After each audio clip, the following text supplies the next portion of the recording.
at least what I call extreme upper register.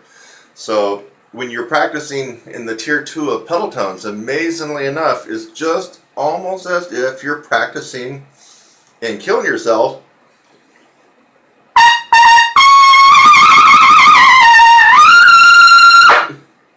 Right? Now if you were doing that with braces, you might be going, oh my lord, oh, you might start crying because it's going to be painful and it's really going to hurt.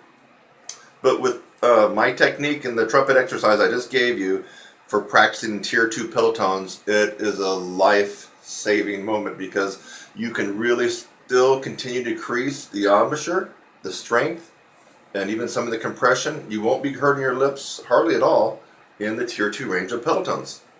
Now, there are some other tips and tricks to enable the tier 2 pedal tones to come out, and that's where people like myself or other people that might have an expertise in range and endurance can help you out.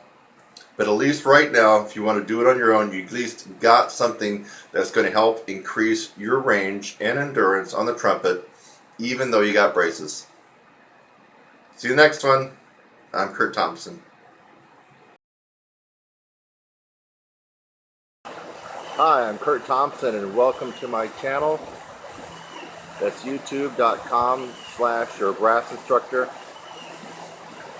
Thanks for just watching the video that you did.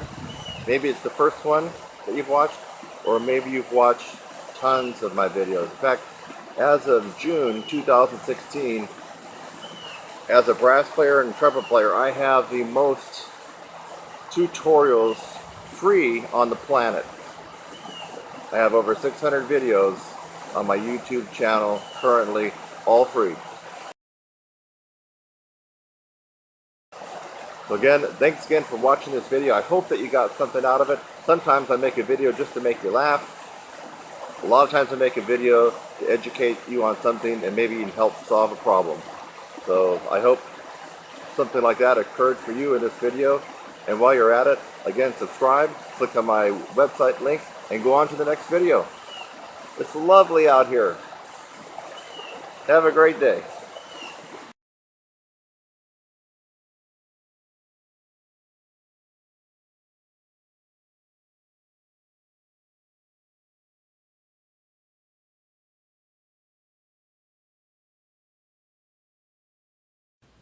Hey, this will be a discussion about brass embouchure and the differences in embouchure, and how even if you think you might have a bad embouchure, it can be overcome by strengthening your embouchure from all different kinds of directions. And I'm going to play some embouchures that are bad for me, and that typically for me I would not be able to play very well using these type of embouchures. Now, one thing to keep in mind, no one embouchure is really bad for an individual.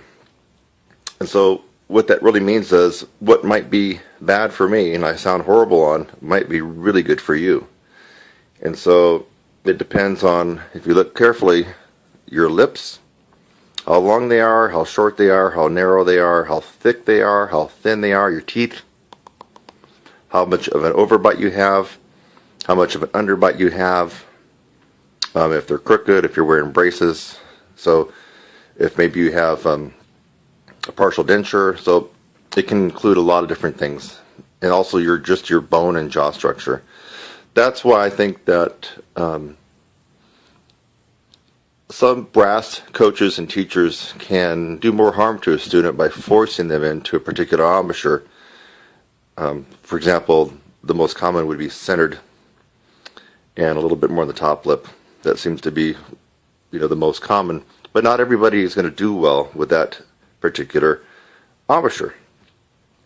The other thing that you should be aware of is that if you attempt to drastically change your embouchure, it seems like, in my experience and opinion, people that have done that end up really not faring any better. In fact, a lot of people get worse.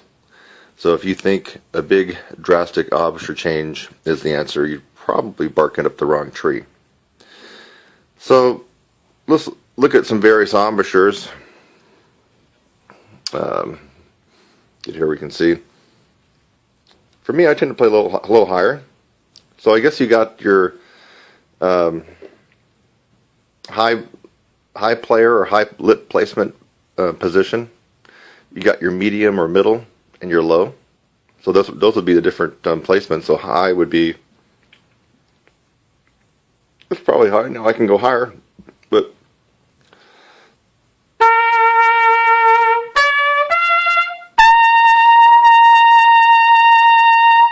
that's probably close to where I normally would play. Now what happens if I wasn't playing that way and I was using an embouchure that was bad for me? Let's try something. Let's drop it way down. So I'm up here. Let's go on way down. Way down.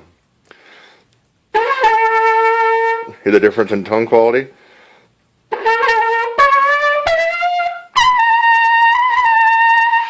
But guess what? I'm still able to get the high C. I'm still able to play, but it doesn't sound that good, but I can still do it. Let's go maybe medium. So normally I play here. Let's go down just a little bit.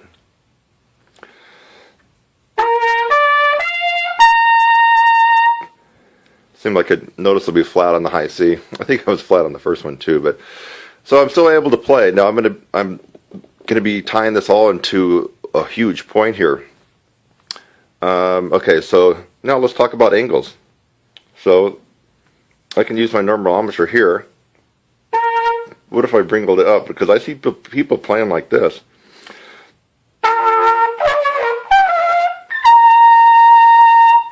Okay, it had a significant high angle to it. One of the most interesting embouchures I've ever seen is by Stan Mark, the famous lead trumpet player for Maynard Ferguson. I don't know how he can play the way he does. Take a look at it. It's like he puts the trumpet up straight, and then he comes up to the mouthpiece. You really got to watch him do it when he's playing live. It's very interesting. He's got the trumpet here, and then he'll come up. So the trumpet's actually straight out, but he's coming up at this angle.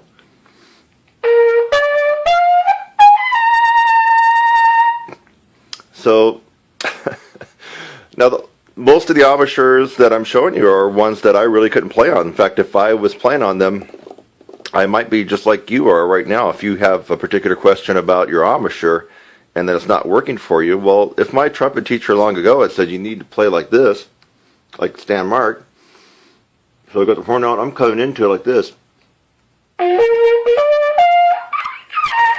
Well, I mean, if I was using that embouchure all along thinking that was how it was supposed to be, I would be having a lot of trouble, and I would be wanting to look at a video like this to change my embouchure or do something about it. So, okay, so now we had the upper angle like that.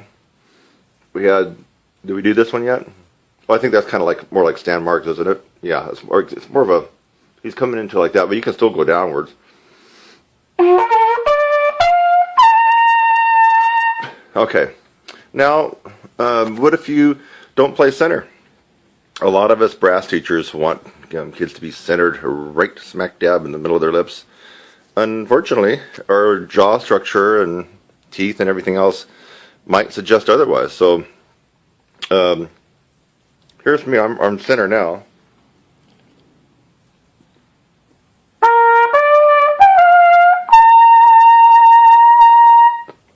I'm a little bit off center, I guess. It's kind of difficult to do this too while I'm playing, but I wanted to get the camera up close, and so I needed to be holding the camera. Okay, so here's kind of where I normally play.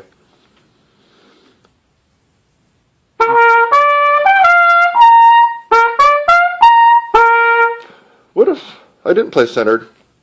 I played off.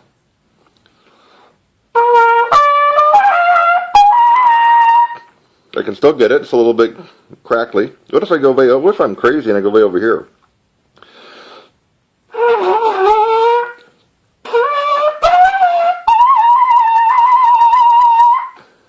That's a real screwed up embouchure, isn't it?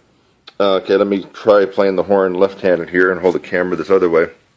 So go back to center, or center for me. Let's move it over to the left a little bit. Let's just say I played a little bit off.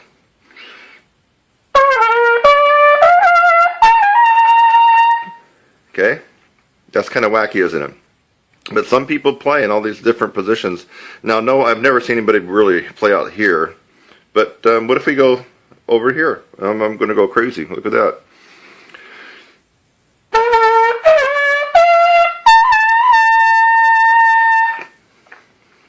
All right. So you saw various positions from high to medium to low, mouthpiece placement, and of course each one of those takes a different embouchure to be able to play, right? You saw me go over a little off center, way off center, back to center, off center this way, and way off. And then you saw the horn angles like this, and then down. So I basically covered just about any embouchure that a brass player could play with. Now, the point I'm trying to make in all of this is that there's one reason that I could go up to high C on all those angles, all those embouchures. Now, granted, you notice that the tone quality went way out the window on a lot of them. And obviously, that would mean that I wouldn't use that particular embouchure, right? But how am I able to do that? And if I wanted to, folks, I can switch my embouchure to any embouchure and start to get comfortable and familiar with it and let it sink in. It takes me about a week. And I'm able to do all that because of an extreme amount of strength that I build up in the embouchure and the lips. So what is my real point to you brass players out there that are micromanaging yourself, that are being confused by too much worry and thinking, what's that analysis by paralysis kind of thing, overanalyzing everything? So my advice to you is, number one, you need to do something that will hit your embouchure from so many different directions that it almost won't even matter what embouchure that you use. I mean, you want to use the embouchure where you feel most comfortable, where you get the best sound, the best tone, and things just feel right. You don't want to use the embouchure that a teacher tells you to use and it feels horrible. It always seems bad. It seems like you're always struggling. Of course, you don't have any high range and your endurance is shot. But supposedly, quote unquote, that's the place where you should put it. Ideally, I like to have my students, my younger ones, start off with centered on the lips and slightly a little higher on your top lip. But sometimes that doesn't work for them, depending on what I see going on with them and, their teeth structure and other things in their lips. Sometimes we have to bring it back right down to the center and sometimes even go down a little bit lower. Sometimes the upstream player will not be an upstream player until he or she or their teacher figures that out. So if a student is not doing too well with the typical embouchure that I like to get them started on, well, I'll start playing with it. We might move their mouthpiece down and have more of the lower lip inside the cup. And if they do a lot better with that, then hey, why not? That's them. Why not let them do that? So you need to strengthen your chops, your embouchure, and your lips in many different directions. So what did we learn? We learned that not one particular embouchure is suited for everybody, and you may find that playing on an embouchure that supposedly does not look good to other players but works for you, that may be the embouchure that you need to be using. You got to play where it's comfortable, where you're sounding good, and if you're a little bit off center, and if the horn angle, like for Stan Mark, look, you got to Google him and watch him play. I mean, he's got an extreme angle that he's coming at. I don't know how he does it, but it works for him. And there's other people that play with the horn at an extreme up angle, and then there's people that play off the side of the center of their lips. So you got to find the sweet spot for you, not the sweet spot that your teacher thinks is for you. If the teacher thinks of a great embouchure position for you when you were younger and it worked, by all means, that teacher gave you great advice. If the teacher kept forcing you to stay in with a particular setup, but you are not doing that well, that's when you really need to start thinking differently, and maybe there might be a different setup. For people, in fact, I want to thank Sharon for giving me an idea about this particular video.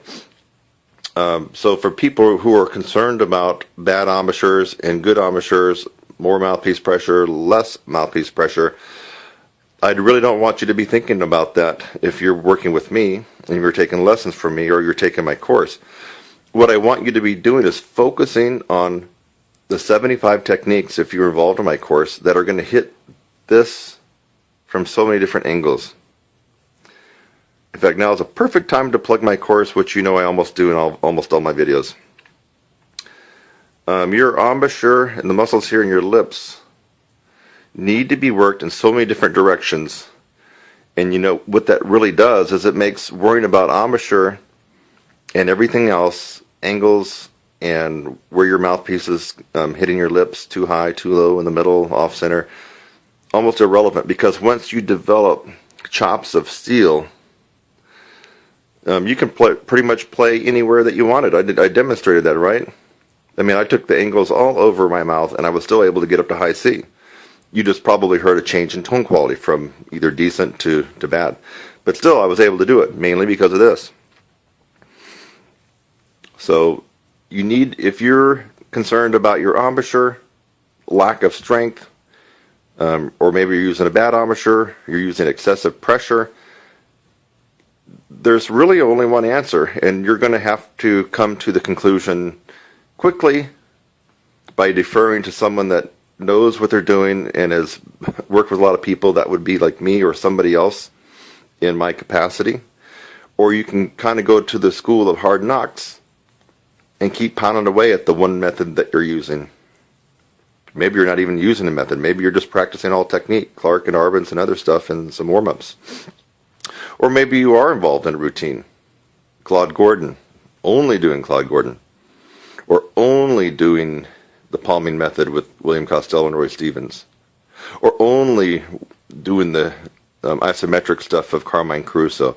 So if you're pounding away at one routine and you don't want to change, yet you have embouchure problems, endurance problems, range problems, excessive mouthpiece pressure problems, and it doesn't matter if you're on trumpet or trombone or euphonium or French horn or any brass instrument, the mechanics and the approach is still the same basically. Well, you're going to find out through the school of hard knocks, if you keep insisting on working that one routine for your embouchure development, you're going to find out it doesn't work. It only takes you to a certain amount and you get stuck. So my advice is to go back and rewind this video and watch it again and think to yourself, how is he able to put that mouthpiece in all these wacky positions on his lip, up and down and all around, yet still be able to get a high C out on each one? If the answer comes to you that maybe I might have stumbled onto something that's very successful when it comes to embouchure development, then you really need to look at the item description below this video and go to my homepage, TrumpetSizzle.com. And I'm mainly addressing people that have embouchure problems, that have problems with too much mouthpiece pressure, that maybe play off to the side or too high or too low, or maybe need to experiment. The 75 techniques in my course almost is an auto correction mechanism for minor embouchure problems. In other words, it's hard to go through all 75 techniques and get those down after 4 months and not have had some kind of shift in your embouchure. Your embouchure and your mouthpiece placement will shift during the 4 months. For some, slightly, and for some, noticeably, because you'll need to be able to accommodate those various techniques. And you just can't go through 75 different techniques in 4 months and not have a change take place here. You're going to have the musculature thicken and develop, but you're also going to have a change take place in the embouchure. So, if you don't recognize me by my lips, I'm Kurt Thompson. You may have thought this was somebody else the whole time, but I am Kurt Thompson, and I wanted you to get a close-up of my jaw, my lips, and hopefully got close enough on those different embouchures. So don't let embouchure scare you or wear you down. You focus instead on building embouchure strength from all kinds of angles, and from my point of view, 75 techniques with the different angles that we're going to hit you at in your embouchure is just the holy grail to upper register and endurance improvement. Well, now that you got to know my lips really good and my embouchure, I'll see you in the next one. Take care. Bye-bye.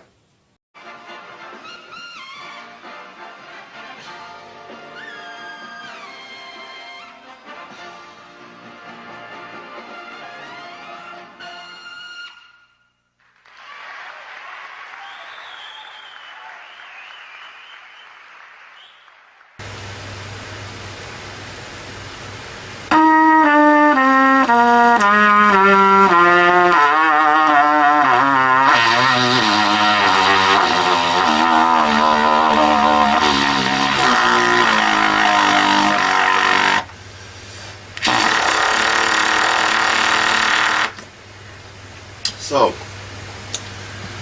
that was a test of your pedal tone ability.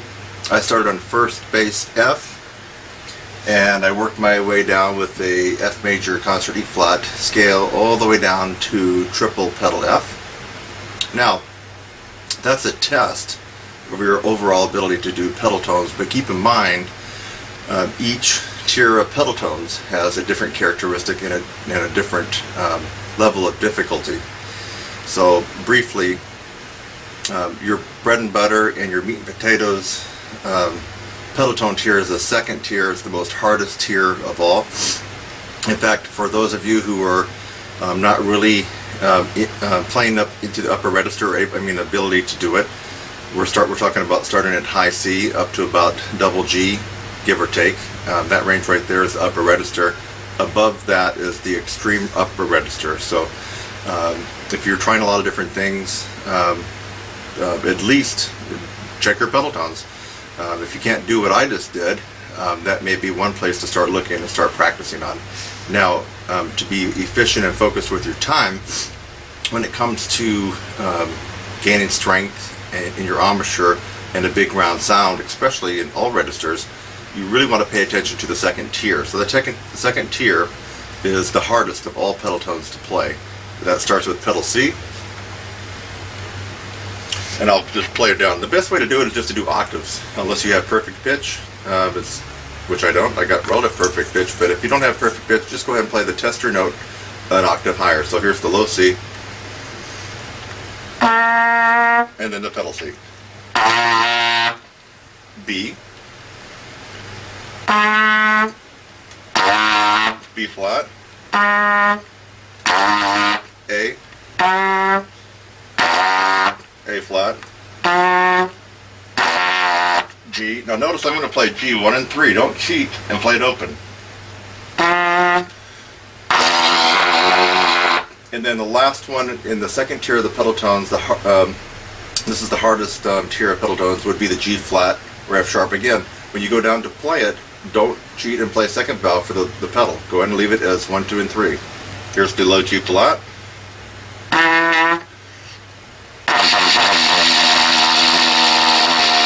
Okay, so that's the hardest range.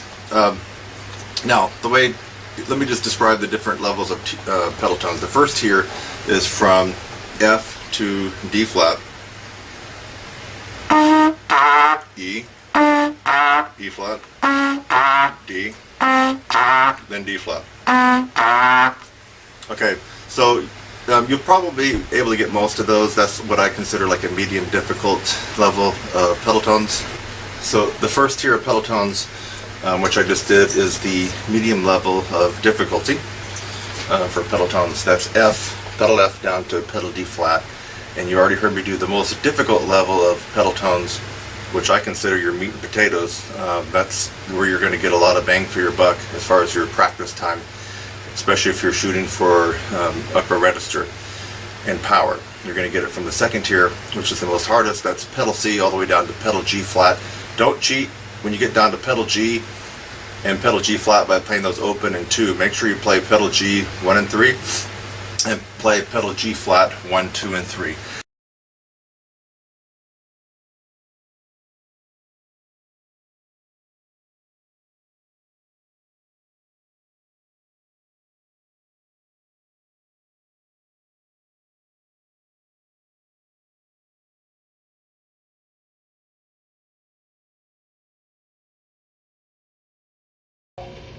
Hey, I'm Kurt Thompson, here to talk to you about the 3 known ways that most trumpet teachers and brass teachers would tell you how to increase your range.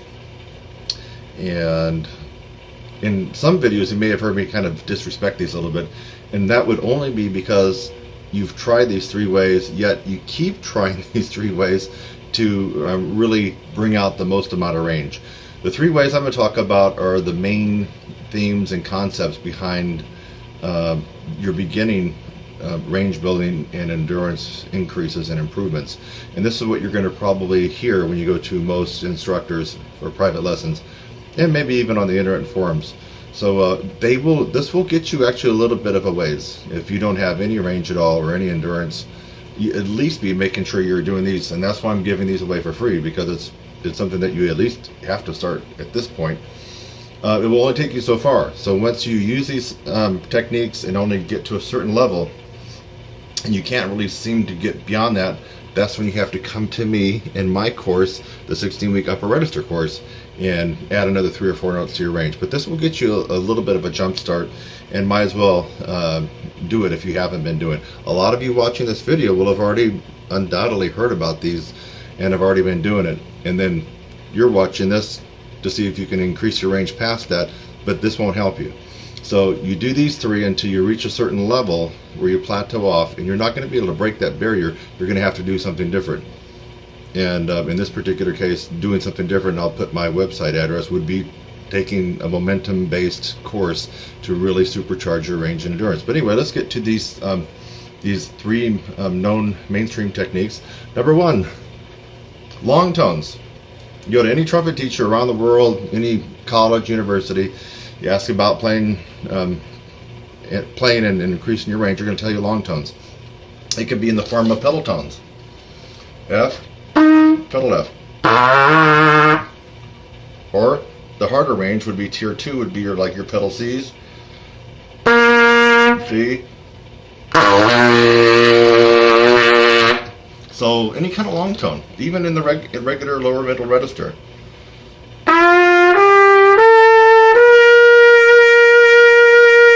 Or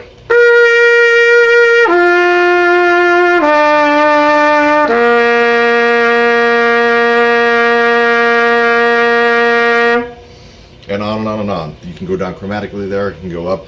So long tones, there's just too many to even list here, but I just gave you some examples. Long tones will help out your range and endurance. Also, a good tone comes from practicing tone studies and flow studies. Remember, tone, a gorgeous, big, beautiful, brassy tone that you can almost just reach out and grab. You just kind of get that feeling when you hear someone play with a great tone. That comes from tone. So you want better tone, it comes from tone, long tones. Alright, let's move on to the second one. So the first one was long tones. And you can include pedal tones, and there's just a whole myriad of ways to do long tones. But you got to be making sure that you incorporate some kind of long tone study in your practice. As far as how much to do it and what to do, that's where people like us come in handy, because we need to hear you play and get a feel for where you're at, and then we could better prescribe the right long tone study for you. Second thing would be lip flexibility studies. And lip flexibilities are broken down into 3 parts: glissandos, lip trills, and regular lip slurs. So you need to have that incorporated into your practice as well if you're trying to increase your range and endurance. Obviously, lip trills would be a very fast oscillation between 2 notes. G, start on G with a staff. Or it could be lower if your range is then high. Let's do a C. C to E.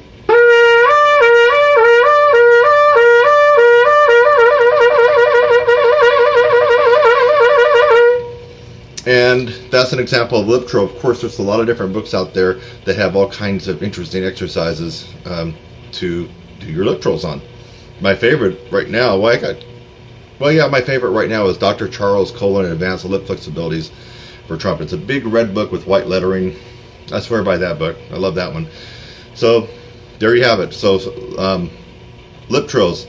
The second part of lip flexibilities would be your glissando. In fact, I remember reading Roger Ingram's book, and if my memory serves me correctly, he really swore by practicing 1-octave glissandos. I think that's his claim to range fame, if I remember what he said in his book. Now, don't quote me perfectly, but because I read it a long time ago, but he really swore by 1-octave glissandos. So, and you're probably going to want to do them where at least you reach out of the staff, like A, or even high C. And then you can start at an octave.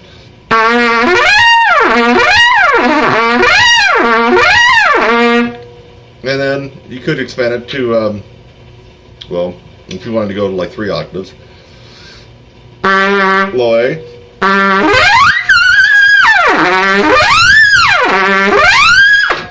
So that's your glissandos. The third and final way, as far as lip flexibility is concerned, just basic lip slurs, easy for me to say. So you get it around the horn, and you're trying to be clean and precise with your lip slurs. Something as simple as this.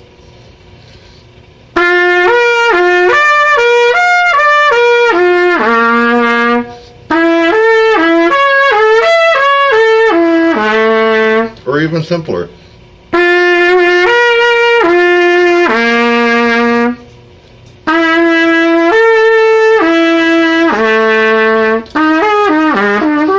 Get the idea. Lip slurs. Okay, so far we've discussed long tones in their various formats. Lip flexibilities, which are broken down into 3 parts. There's only 3 ways that you can get around on this horn without using these and without using that. And that would be the glissando that we just talked about, lip trills, and lip flexibilities or lip slurs. Actually, lip slurs would be part of the lip flexibilities. And now the third way that most trumpet teachers would tell you or advise you on how to be able to increase your range would be able to take something up an octave. The first thing that comes to mind, if you're more of a beginning or intermediate student, probably intermediate, or you simply just don't have that good of a range and you're hanging around G's above the staff, and you're still a good 4th away from even the beginning upper register, which starts at IC, I would at least have you work on scales and arpeggios up an octave. If you're used to practicing the C scale, and you kind of staying around that range, you want to start giving it a go an octave higher, even if you have to go slower.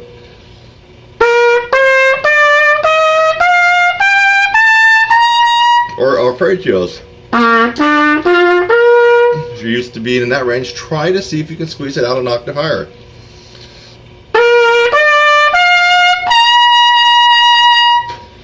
Those are some examples there. Of course, you don't have to just stay on the C major. We're talking about anything from a chromatic.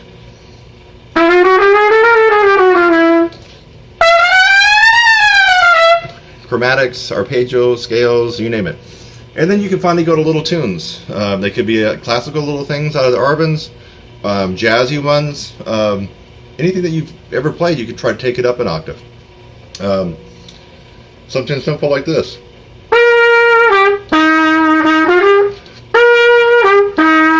Take it up an octave.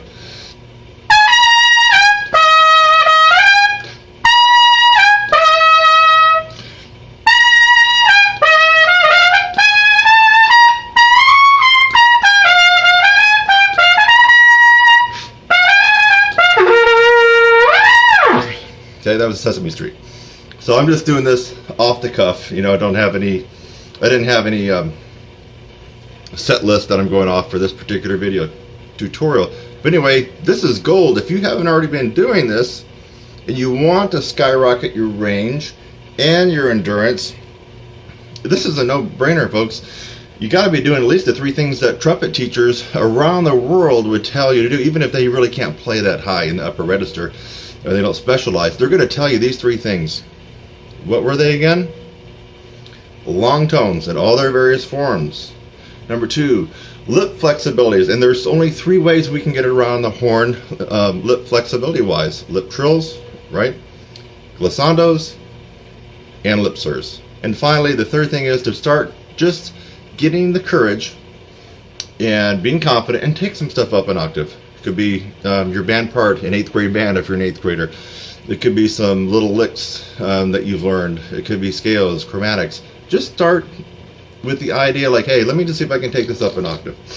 So, I'm Kurt Thompson. My site is www.trumpetsizzle.com. You can email me at kurt@trumpetsizzle.com. Now, you're going to use these techniques, and they're going to take you a little bit of the way up. But you're going to find at some point you get stuck. Everybody gets stuck, and that's why they come to me or other people that teach and kind of focus on the power side of the horn, the physical part, the volume, the tone, the sound, the range, the endurance. So anyway, I hope that you got a little something out of this. And if you already knew this, great, it was a review. And then go get my course. Come on. You want to get another 4 or 5 notes? I know you do, right? Bye-bye.